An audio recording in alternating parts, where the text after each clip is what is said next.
News room में चलते हैं, हमारे साथ हमारे सहयोगी जुड़े हुए हैं। शुभेंदु, वहां से क्या अपडेट आंकड़ों का? शुरुआती रुझान में तो जो तस्वीर नजर आ रही थी, अब कितनी बदली है वो?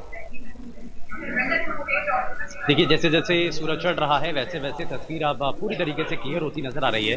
और राजस्थान में अब देखिए कि बहुमत का आंकड़ा 100 है और 100 को क्रॉस कर चुकी है बीजेपी, और कांग्रेस अभी पीछे आ रही है।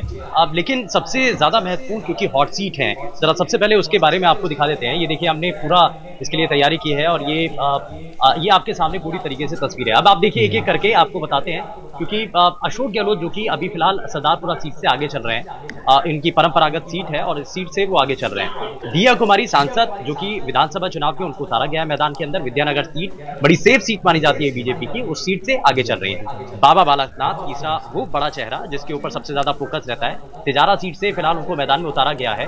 हालांकि शुरुआत में जब उनको उतारा गया तो कुछ थोड़ा बहुत विरोध जरूर हुआ था, लेकिन उसके बाद चीजें मैनेज होती हुई नजर आई। लेकिन फिलहाल यूपी कनेक्शन एक बहुत जबरदस्त तरीके से निकाला गया, क्योंकि योगी आदित्यनाथ जब आते हैं राजस्थान में सबसे ज्यादा तिजारा सीट पर आकर के वो कैंपेनिंग करते हैं, और ये राजस्थान के महंत हैं, बाबा हैं, और सीएम पद के कैंडिडेट के तौर पर भी उनका चेहरा माना जा रहा है। अब आप देखिए एक और चेहरा, गौरव वल्लभ जो कि उदयपुर सीट से पीछे चल रहे हैं, कांग्रेस पार्टी के राष्ट्रीय प्रवक्ता हैं। शांति धारीवाल एक और जो चेहरा है वो आपको दिखाएं। Shanti Dhariwal cabinet minister, UDF मंत्री, लेकिन वो फिलहाल अपनी सीट से पीछे नजर आ रहे हैं। कोटा के अंदर बड़ा उन्होंने डेवलपमेंट करवाया, हालांकि इसको लेकर बड़ी चर्चाएं, लेकिन फिर भी अपनी सीट से वो पीछे चल रहे हैं। लेकिन दूसरी तरफ आपको एक और बड़े चेहरे के बारे में बताते हैं। आरएलपी के कैंडिडेट हैं, सांसद थे, लेकिन विधानसभा चुनाव में मैदान में उतरे हैं, हनुमान बेनीवाल। अब वो फिलहाल अपनी सीट से आगे चल रहे हैं, कीमसर सीट से। गोविंद सिंह डोटासरा आप देखिए कांग्रेस के प्रदेश अध्यक्ष हैं, लक्ष्मणगढ़ सीट से कांग्रेस प्रत्याशी, लेकिन वो अपनी सीट से पीछे चल रहे हैं। सतीश पुनिया आगे हो गए हैं, हालांकि इनकी रिपोर्ट पहले यही थी कि वो कुछ वोट के अंतर से पीछे चल रहे थे, लेकिन आपको और कुछ चेहरे दिखाते हैं। सचिन पायलट टोंक से, यानी कि पूर्वी राजस्थान से, एक बड़ा चेहरा, लेकिन अपनी सीट से वो फिलहाल पीछे चल रहे हैं। आप देखिए 2018 के अगर आंकड़े पर एक नजर डालें तो पूर्वी राजस्थान में क्लीन।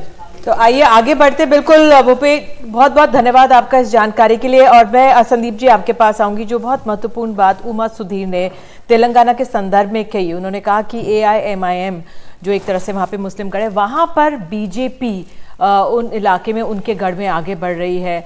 चार मीनार तक का जिक्र किया। किस तरह से देख रहे हैं, क्या कारण इसके पीछे हो सकता है? आप पिछले लोकसभा चुनाव भी देखेंगे तो बीजेपी का जो अर्बन एरियाज में सपोर्ट था, वो अर्बन एरिया सपोर्ट आप इस चुनाव में भी देख सकते हैं। और डायरेक्ट टक्कर उनका ओवैसी जी की पार्टी के साथ था, और उसका परिणाम आप देख रहे हैं। ओवैसी जी का पार्टी जो पिछली बार सीट उन्होंने जीता था, उससे कम सीटों में आज आगे है।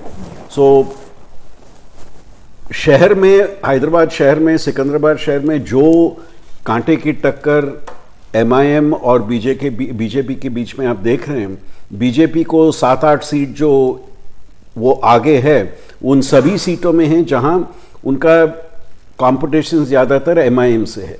सो MIM को धक्का मिला है बीजेपी से। और अगर आप रूरल तेलंगाना जाएं तो मुस्लिम वोट जो रूरल तेलंगाना में है कांग्रेस की तरफ गया है, और उसका एक परिणाम आप रिजल्ट पे देख रहे हैं, जहां 70 सीट पे आज अभी कांग्रेस तेलंगाना में। ये जो विश्लेषण है, वापस लौटेंगे इसके ऊपर। हमारे पास हमारे रिपोर्टर्स लगातार जुड़े हुए हैं, और डेटा सेंटर हमारा है NDTV का। डेटा सेंटर बहुत महत्वपूर्ण है। NDTV चुनावों में सबसे सटीक और भरोसेमंद खबर लगातार आप तक देता है। हमारी सहयोगी अदिति वहां पे मौजूद हैं। अदिति, आपके पास किस तरह से आंकड़े जुट रहे हैं? तेजी से भरोसेमंद डेटा आंकड़े जो हैं NDTV दे रहा है, आप बताएं हमें वहां पर हाल।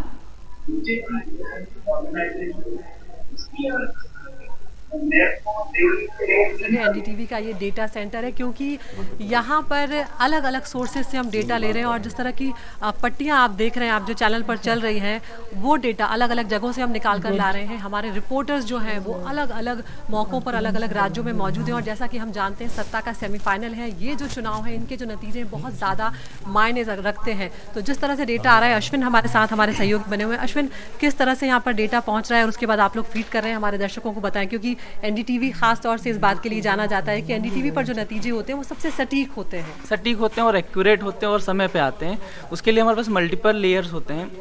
जैसे आपने बताया कि स्ट्रिंगर का नेटवर्क है, एक एजेंसी होती है, उसके बाद हमारे पास जो स्टूडेंट्स हैं वो और मल्टीपल सोर्सेज से इन्फॉर्मेशन आती है, उसको कई लेवल पे हम क्रॉस चेक करते हैं डेटा को, फिर हम टीवी पे डेटा जो आप देख रहे हैं, जो आपको क्यूब्स दिख रहे हैं, चाहे वीआईपी क्यूब्स दिख रहे हैं, चाहे फुल फ्रेम ग्राफिक्स दिख रहे हैं, वो सब यहाँ से डेटा एंटर होता है, फिर वहाँ पे जाता है। अगर हम बात करें स्टेट वाइज राजस्थान या एमपी की, तो खासकर अगर राजस्थान बात करें तो वहाँ पे रिवाज जो था वो दिख रहा है कि वो जारी रहेगा। और एक चीज़ इसमें ये भी है कि राजस्थान में जब भी बीजेपी जीतती है अच्छे मार्जिन से जीतती है। अगर आप देखें 110 चल रहा है, आप देखिए स्क्रीन पे दिखाइए 110 बीजेपी है, कांग्रेस 73 है। वहीं पिछली बार जब बीजेपी जीती थी तो कांग्रेस जीती थी तो 100 सीटें थी मात्र। यानी कि जब भी बीजेपी जीतती है वो अच्छे मार्जिन से जीतती है, लेकिन कांग्रेस जब जीतती है तो वो एकदम कड़ा मुकाबला होता है, यानी कि बीजेपी हमेशा ज़्यादा मेहनत करती है। उसी तरीके से अगर आप वीआईपीज़ की बात करें, जो प्रमुख चेहरे हैं इस चुनाव में आगे चल रहे हैं कि पीछे चल रहे हैं, तो टोंक से अभी सचिन पायलट हैं, वो पीछे चल रहे हैं। और सबसे बड़ा झटका शायद कांग्रेस के लिए यही होगा, क्योंकि जिस तरह का दोनों नेताओं में टसल चलती रही, हम देखते रहे, लगातार एक खींचतान चलती रही और कोशिश भी बहुत की कांग्रेस ने उसे दूर करने की, और आखिरी वक्त में उसे दूर भी कर लिया गया। लेकिन यहाँ पर अशोक गहलोत जो जन कल्याणकारी योजनाएं लेकर आए थे, उसे लेकर कहीं ना कहीं ये लग रहा था कि वो बहुत कॉन्फिडेंट थे कि वो ले आएंगे, लेकिन जो रिवाज था राजस्थान में वो चला आ रहा है। हम हमारे साथी पूर्णेंदु के पास भी यहाँ पर आ रहे हैं, क्योंकि पूर्णेंदु इस टीम को लीड कर रहे हैं। पूर्णेंदु, अगर मध्य प्रदेश की हम बात करें यहाँ पर, तो बीजेपी साफ तौर पर अब नजर आ रही है यहाँ पर बहुमत के साथ आती हुई, लेकिन जो बड़े चेहरे थे उनकी क्या स्थिति, क्योंकि बीजेपी ने यहाँ पर स्ट्रैटेजी के तहत बड़े बड़े सांसद यहाँ पर उतारे थे विधायकी में। देखिए, बीजेपी ने जो 7 सांसद उतारे थे मध्य प्रदेश में, जिसमें से 2 मंत्री थे, नरेंद्र सिंह तोमर और प्रहलाद सिंह पटेल। तो नरेंद्र सिंह तोमर जो दिमनी सीट है वहाँ से पीछे चल रहे हैं, लेकिन प्रहलाद सिंह पटेल जो नरसिंहपुर से आगे चल रहे हैं। तो टोटल 7 जो सांसद या मंत्री मिला करके 7 में से जो अभी स्कोर है वो 4-3 का है। 4 बीजेपी, उन सीटों पर 4 बीजेपी आगे चल रही है, जिसमें से कि दिमनी सीट की बात करें तो तोमर साहब पीछे चल रहे हैं। निवास सीट से जो 3 मंत्री थे, सॉरी, निवास से फग्गन सिंह कुलस्ते साहब वो पीछे चल रहे हैं। निवास वाली सीट से, निवास सीट से वो ट्राइबल्स के लिए रिजर्व है, तो फग्गन सिंह कुलस्ते पीछे चल रहे हैं। नरसिंहपुर से प्रहलाद पटेल आगे चल रहे हैं। सतना सीट से जो गणेश सिंह हैं सांसद कई बार के, वो आगे चल रहे हैं। सीधी एक बड़ी चर्चित सीट थी, आपको पता होगा, केदारनाथ शुक्ला का टिकट काट करके रीति पाठक को दिया गया, तो वहाँ पर पीछे चल रही हैं वो, वहाँ कांग्रेस आगे चल रही है।